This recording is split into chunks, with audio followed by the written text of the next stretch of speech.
Hello, today we're going to talk about designing student-centered online learning environments. My name is Brian Wasserman and I'll be your facilitator today. So first we're going to have a word from Dr. Fenderbacher. Dr. Fenderbacher is the Vice President of Online and Continuing and Professional Education here at Seattle University. For this assignment I interviewed him to find out about his job and his professional opinion, and here are some words of advice he gave me for doing online education and incorporating technology into learning. The first lesson we can learn is don't be the fat guy in the little coat. Don't try to use technology in an existing course in a way that doesn't fit with the rest of the design of the course. To use Dr. Fenderbacher's words, he says he hates to hear, "I just saw this really cool piece of technology" from faculty. Because that means they're thinking of the technology and they're not really thinking about how it fits into their course or how it meets significant learning objectives. So he says don't shoehorn technology into this course. Instead, you want to incorporate it into the design of the course so that it builds on other parts of the course and that it meets the learning objectives. He was very clearly emphasizing learning objectives.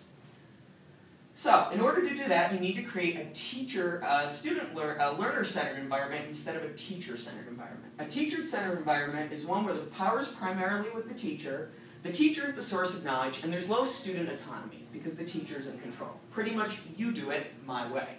Instead, we want to create a learner-centered environment where power is shared between the teacher and the learner, and the student has a little bit more autonomy. So the main point we want to take away from this is we want to give the student more autonomy. We want it to be more of a collaboration, not a dictation. And this is based on Paulo Freire's theory. So, promoting autonomy, the teacher has a role of creating goals and objectives and ways of meeting them. That's the way they exert control. The student's responsibility is choosing the level of engagement and selecting the method of expressing their understanding. So the teacher creates the course and the learning objectives, the student chooses how to meet those objectives. That's how the teacher gives student autonomy while still creating accountability within the course. How can we do that? We can build it in. The ADDIE model is a way of creating an entire course. There's 5 components. You analyze the needs, you design the course, you develop it, you implement it, and then you evaluate it so that you can redesign it for next year's class. We're going to be focusing on the design part and how we actually design technology into a course so that it meets the learning objectives. And one way to do that is universal design for learners. Universal design for learners is less of a theory and more of a set of principles that makes learning accessible to all kinds of different student learners.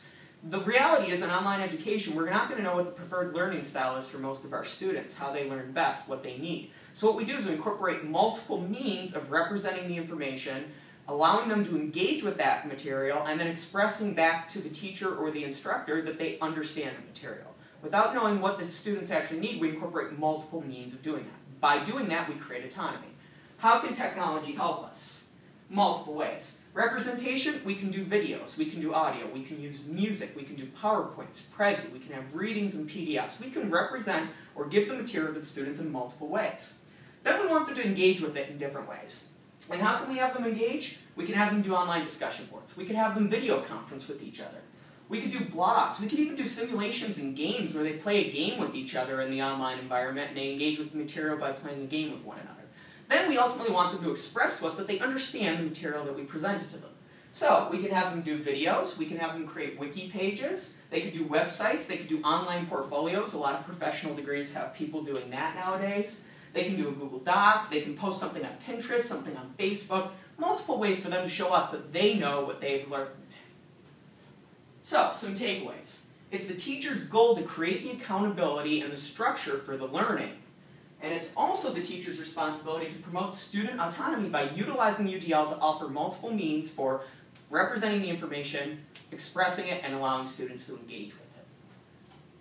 Those are the references, and we're going to close with some discussion questions. So in the next minute or two that you have left, as a group, discuss what ways, if any, was UDL applied to this presentation, and what other ways could UDL have been incorporated into this presentation.